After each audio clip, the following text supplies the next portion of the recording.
ఒక మనిషి అందానికి ఆత్మవిశ్వాసానికి ఆధారం చిరునవ్వే. ఆ నవ్వుకు ముత్యాల్లాంటి పలువరుస తోడైతే ఆ అందం రెట్టింపు అవుతుంది. కానీ అందరికీ పళ్ళు ముత్యాల కోవలాగా ఒకే వరుసలో అమరి ఉండవు. చాలా మందిలో పళ్ళు వంకర టింకరగా ఒకదానిపై మరొకటి ఎక్కి జిగ్జాగ్గా ఉంటాయి. ముఖం ఎంత అందంగా ఉన్నా ఈ వంకర పళ్ళ సమస్య వల్ల ఎంతో మంది హాయిగా నవ్వడానికి కూడా సంకోచిస్తుంటారు. నలుగురిలోకి వెళ్ళినప్పుడు నోటికి చెయ్యి అడ్డం పెట్టుకుని ఆత్మన్యూనతతో బాధపడుతుంటారు. అయితే నిజానికి వంకర పళ్ళనేవి కేవలం అందానికి సంబంధించిన సమస్య మాత్రమే కాదు, వాటితో ఆరోగ్యపరమైన చిక్కులు కూడా ఉంటాయని చెబుతారు డాక్టర్లు. వంకర పళ్లతో తలెత్తే సమస్యలు, వాటిని సరిచేసే చికిత్సల గురించి డాక్టర్ని అడిగి ఇప్పుడు తెలుసుకుందాం.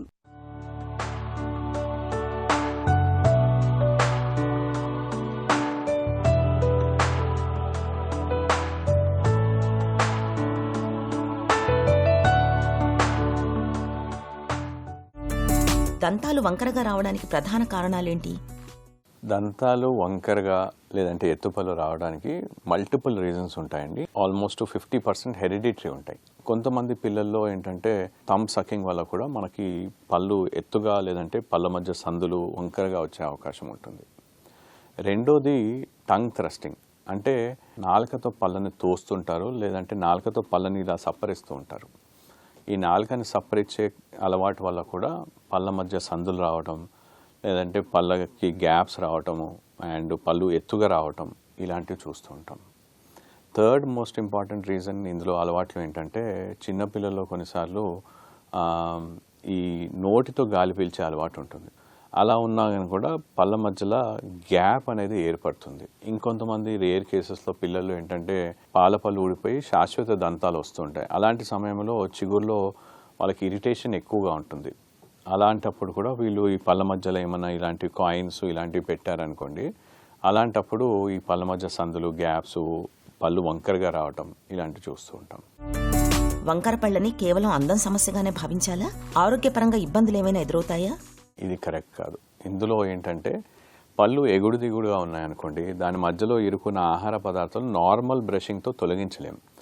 ఈవెన్ సమ్టైమ్స్ పళ్ళు ఆల్మోస్ట్ ఓవర్లాప్ అయి ఉంటాయి, అంటే ఒక పన్ను పైన ఒక పన్ను ఉంటుంది. అలాంటప్పుడు మా దగ్గరికి ప్రొఫెషనల్ క్లీనింగ్కి తీసుకొచ్చినా కానీ కూడా కొన్ని ఏరియాస్ని మేము పూర్తిగా క్లీన్ చేయలేము. అలాంటి కేసెస్లో ఈ చిగుళ్ళ జబ్బు రావటం లేదంటే పళ్ళ మధ్య మీకు ఈ క్యావిటీస్ వచ్చే అవకాశం ఎక్కువగా ఉంటుంది. సో ఎగుడు దిగుడు పళ్ళ వల్ల మీకు ఈ పళ్ళ మధ్య సందుల వల్ల కూడా ఈ చిగుళ్ళ జబ్బు రావటం లేదంటే పళ్ళకి పిప్పి పళ్ళు వచ్చే అవకాశం ఎక్కువగా ఉంటుంది. అలాగే ఎత్తుపళ్ళు ఉన్నాయనుకోండి, లేదంటే ఎత్తుపళ్ళ వల్ల ఏంటంటే ఈ ఇన్కాంపిటెంట్ లిప్స్ అంటాం, అంటే పడుకున్నప్పుడు ఏంటంటే పెదాలు నార్మల్గా రిలాక్స్ పొజిషన్లో ఓపెన్గా ఉంటాయి. అలాంటప్పుడు నోటితో గాలి తీసుకోవటం, డ్రై మౌత్ అవ్వటం, సలైవా తగ్గిపోవటం, లాలాజలం తగ్గిపోవటం, దానివల్ల ఈ నోట్లో ఉండే ఇమ్యూనిటీ అంటే మనము రోగ నిరోధక శక్తి అనేది తగ్గిపోతుంది. దానివల్ల ఈ క్యావిటీస్, చిగుళ్ళ వ్యాధి వచ్చే అవకాశం కూడా ఎక్కువగా ఉంటుంది. వంకర దంతాల మూలంగా నమలడం, మాట్లాడటం, జీర్ణ ప్రక్రియపై ప్రభావం ఏమైనా ఉంటుందా? నార్మల్గా ఇలా క్రాస్ బైటు లేదంటే డీప్ బైటు లేదంటే కొన్ని డిఫరెంట్ టైప్స్ ఆఫ్ బైట్ వంకరగా ఉండడం వల్ల పళ్ళపైన పళ్ళు కూర్చునేది ఏంటంటే మనము ఈ ఆహారాన్ని సరైన పద్ధతిలో గ్రైండింగ్ చేయడంలో ఇబ్బంది పడతారు.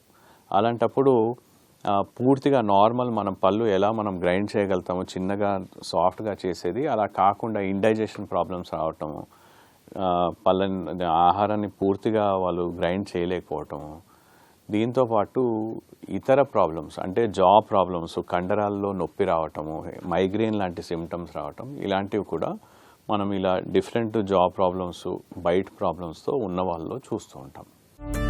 వంకర దంతాలకు బ్రేసెస్ ఎప్పుడు అవసరం అవుతాయి? బ్రేసెస్ కేవలం పిల్లలకు మాత్రమేనా? పెద్దవాళ్ళు కూడా పెట్టించుకోవచ్చా?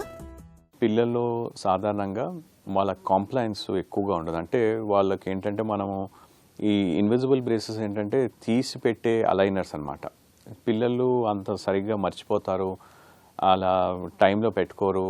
కాబట్టి పిల్లల్లో నార్మల్గా రెగ్యులర్ బ్రేసెస్ పెడతాం. ఈ రెగ్యులర్ బ్రేసెస్లో మనకి metal braces and ceramic braces అని ఉంటాయి. ఇవేంటంటే పంటికి ఎగ్జాక్ట్ పొజిషన్లో మనం అంట పెడతాం. వీటిని ఆ పొజిషన్లో పెట్టేసి ఒక వైర్ పెట్టినట్టయితే మన అలైన్మెంట్కి వచ్చేలాగా ఈ ఫ్లెక్సిబుల్ వైర్స్తో మనం కరెక్ట్ కరెక్ట్ అయిన అలైన్మెంట్కి తీసుకురావడానికి మనము తోడ్పడుతుంది. సో దీంతో మనకేంటంటే టీత్ అలైన్మెంట్ కరెక్ట్గా వచ్చేలాగా చేయవచ్చు. ఈ సెరామిక్ బ్రేసెస్ ఏంటంటే కన్వెన్షనల్గా మనకు ఉండేవి మెటల్ బ్రేసెస్. ఇంతకుముందు మనకు ఫస్ట్లో మనకి అందుబాటులో ఉండేవి ఓన్లీ మెటల్ బ్రేసెస్.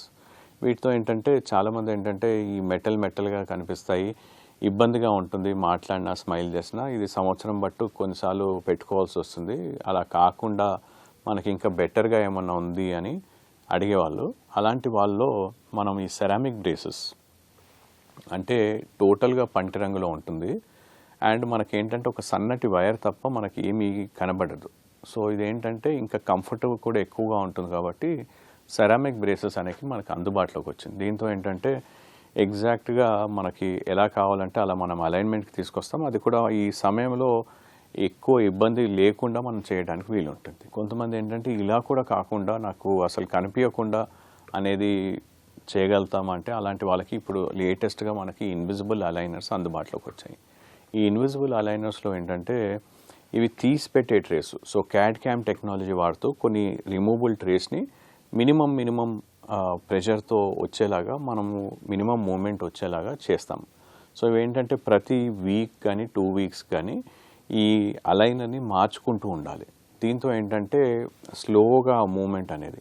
ఈ అలైనర్స్లో అడ్వాంటేజ్ ఏంటంటే టోటల్గా ఇన్విజిబుల్. నెంబర్ 1 కంప్లీట్లీ ఇన్విజిబుల్ ఉండడంతో సోషల్ యాక్టివిటీస్ అనేది టోటల్గా నార్మల్గా ఉంటాయి. ఇంకో చాలా ఇంపార్టెంట్ విషయం ఏంటంటే చాలామంది ఏంటంటే ఈ బ్రేసెస్ క్లిప్స్ అనేవి చిన్న పిల్లలకి మాత్రమే వాడాలి అని అనుకుంటుంటారు. అది కరెక్ట్ కాదు. పళ్ళు చిగుర్లు గట్టిగా ఆరోగ్యంగా ఉన్నట్టయితే మనం ఎనీ ఏజ్లో ఈ బ్రేసెస్ ట్రీట్మెంట్ అనేది చేసుకోవచ్చు. బ్రేసెస్ చికిత్స ఎంతకాలం ఉంటుంది? చికిత్స సమయంలో ఎలాంటి జాగ్రత్తలు తీసుకోవాలి? బ్రేసెస్ ట్రీట్మెంట్ అనేది ప్రతి ఒక్కరికి ఒక సైజు ఇలా చేస్తే అందరికీ ఒకే టైంలో అయిపోతుంది అనేది కాదు. ప్రతి ఒక్కరికి డిఫరెంట్ కేసెస్ డిఫరెంట్గా ఉంటాయి కాబట్టి కొంతమందికి తక్కువ సమయంలో అయిపోతుంది, కొంతమందికి ఎక్కువ సమయం పడుతుంది.